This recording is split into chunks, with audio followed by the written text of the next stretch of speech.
Comme toutes les histoires qui commencent par « Il était une fois », celle que vous allez entendre est probablement fausse. Ce n'est qu'une histoire parmi d'autres. Ne vous formalisez pas et pardonnez l'auteur. Toutes les anecdotes, je les tiens de celui qui prétend les avoir vécues. Cette histoire pourrait être vraie, car c'est la sienne, et il n'est pas du genre à fabuler ou à vous rouler dans la farine. C'est plutôt un être sérieux, qui est réglé comme une horloge. Et quand il m'a raconté sa vie, il était déjà vieux et un peu déréglé. C'était déjà une vieille personne à la mémoire défaillante. Comme il confond ses rêves et la réalité, tout ce qu'il raconte n'est absolument pas exact, et pour ma part, je n'ai pas tout compris. Je parle du moulin Marcel, vous vous en doutiez. Ne faites pas trop de bruit, car il se repose. Et s'il se réveille, méfiez-vous, c'est un sacré moulin à paroles.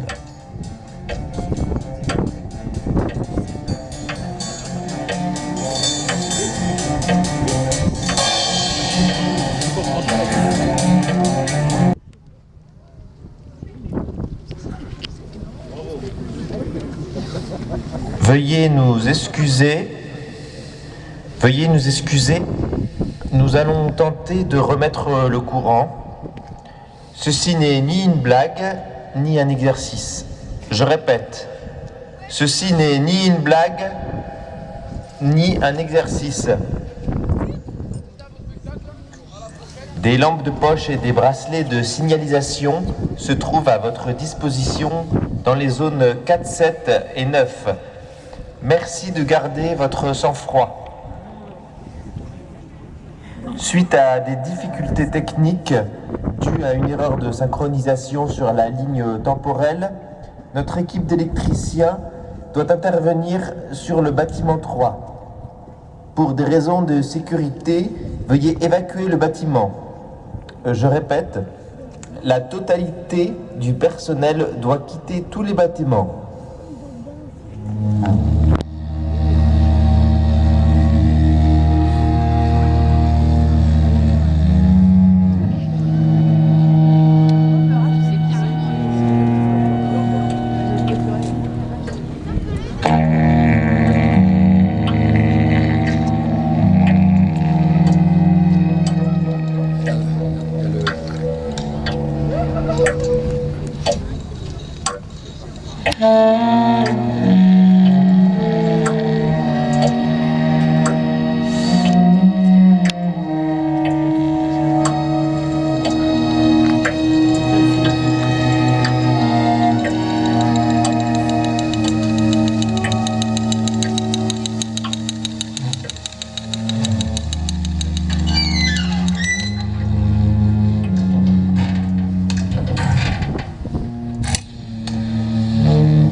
Allô ?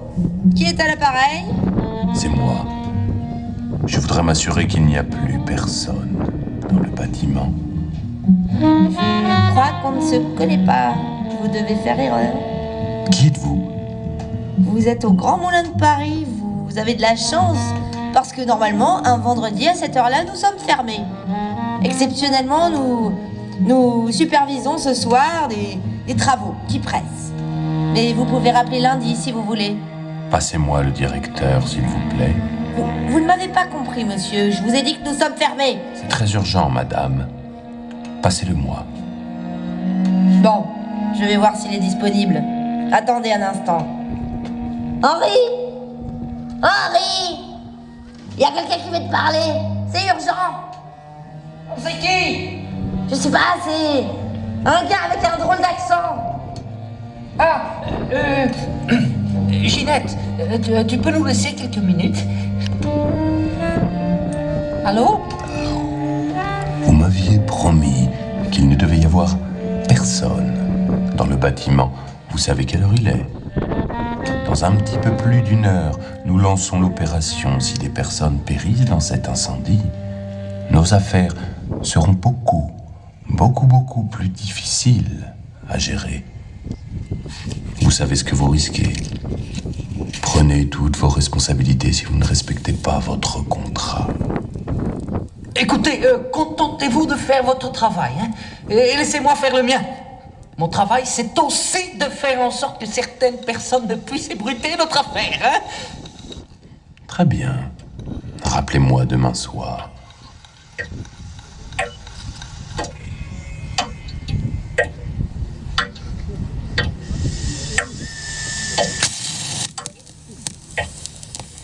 Henri? C'était quoi? C'est notre client égyptien qui s'inquiète. Il est informé de notre mauvaise situation financière. Tu me prends pour une idiote, c'est ça? Pourquoi il appellerait un vendredi à 20h? 20h? Mais qu'est-ce que tu dis? Mais quelle heure il est? On est passé à l'heure d'été, Henri. On a perdu 1 heure, mais ça te passe au-dessus. À part ton moulin, tu penses pas à grand-chose, en fait, hein? Bon, c'était quoi cette histoire d'assurance? Oh, enfin, attends, on a gagné 1 heure, on a perdu 1 heure. C'est quoi, c'est... Non, Henri, non, mais quelle grosse-mère!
Y'a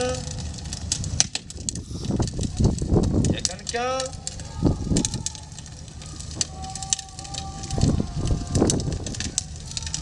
Oh ouais, y'a quelqu'un? Y'a encore quelqu'un?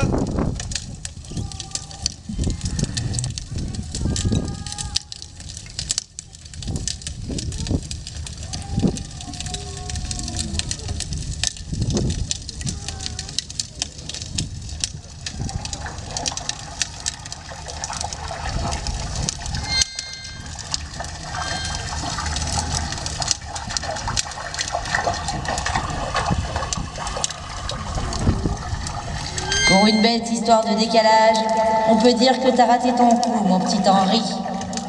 T'as tout gagné.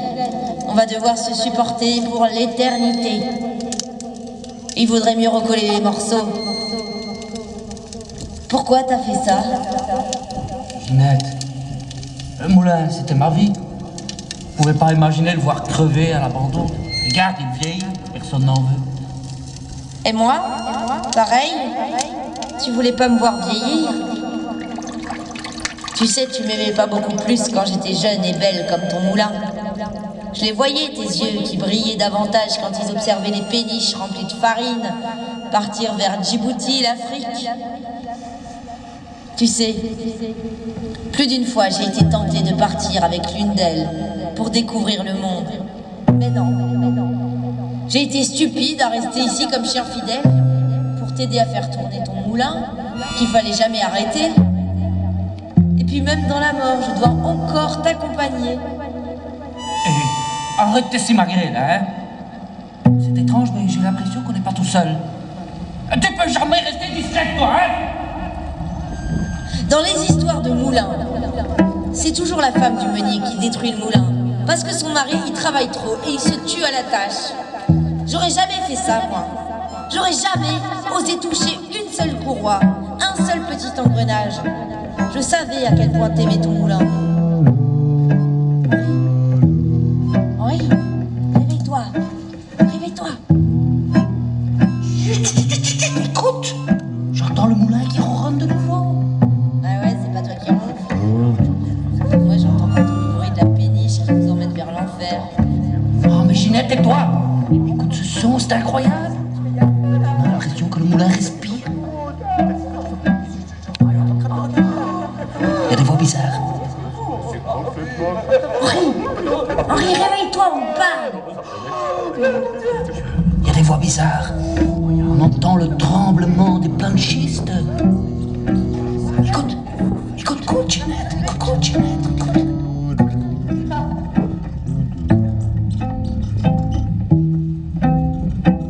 Si des personnes périssent dans cet incendie, nos affaires, si des personnes périssent dans cet incendie, nos affaires seront beaucoup difficiles à gérer. Si des personnes périssent dans cet incendie, nos affaires seront beaucoup. Prenez toutes vos responsabilités. Si vous ne prenez toutes vos responsabilités, vous savez ce que vous risquez. Prenez toutes vos responsabilités.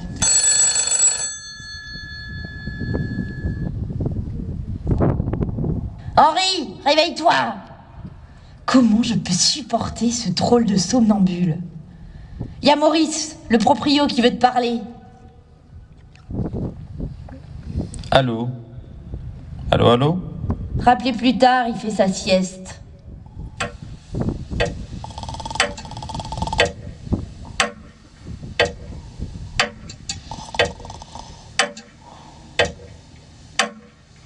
Rapide-toi, Marcel. Sinon, ils vont te démolir. Fais quelque chose, manifeste-toi. Profite, il y a une bonne centaine de curieux devant toi.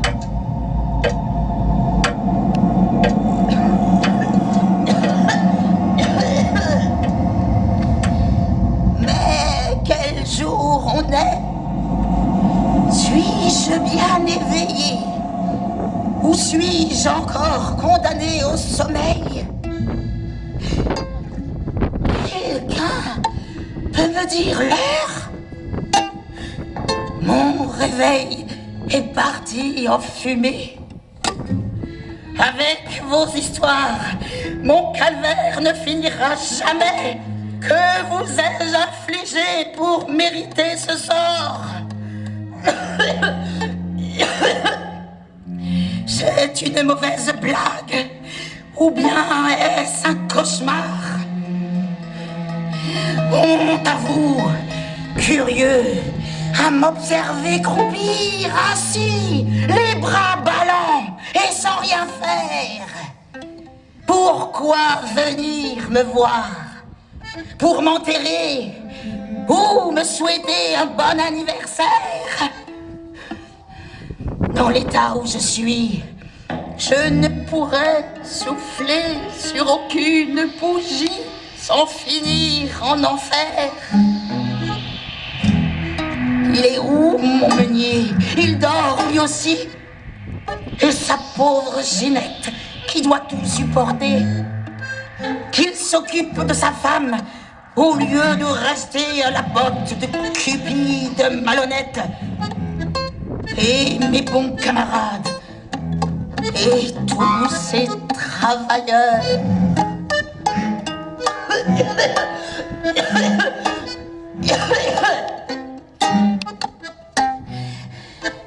Et maintenant, et moi, je vais attraper froid. Sans mon parquet de chêne et ma grande couverture, je n'ai plus l'air de rien. Les vents glaçants viennent s'inviter chez moi, s'infiltrent sans frapper comme dans un moulin. Et avec mon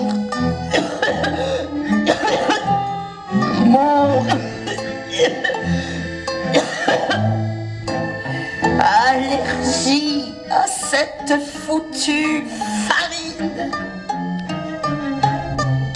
cette bonne fleur de muguet, ma bouture préférée. C'est comme ça qu'on l'appelait, ma farine de belle qualité. Mon espèce est faite pour durer. Je comptais bien vieillir encore quelques centaines d'années. Quand vos parents vieillissent ou qu'ils tombent malades, vous vous en occupez. Fidèlement, je vous ai nourri une 60aine d'années. Et pour me remercier, vous venez me piller, me brûler. Et certains oseraient vouloir me démolir.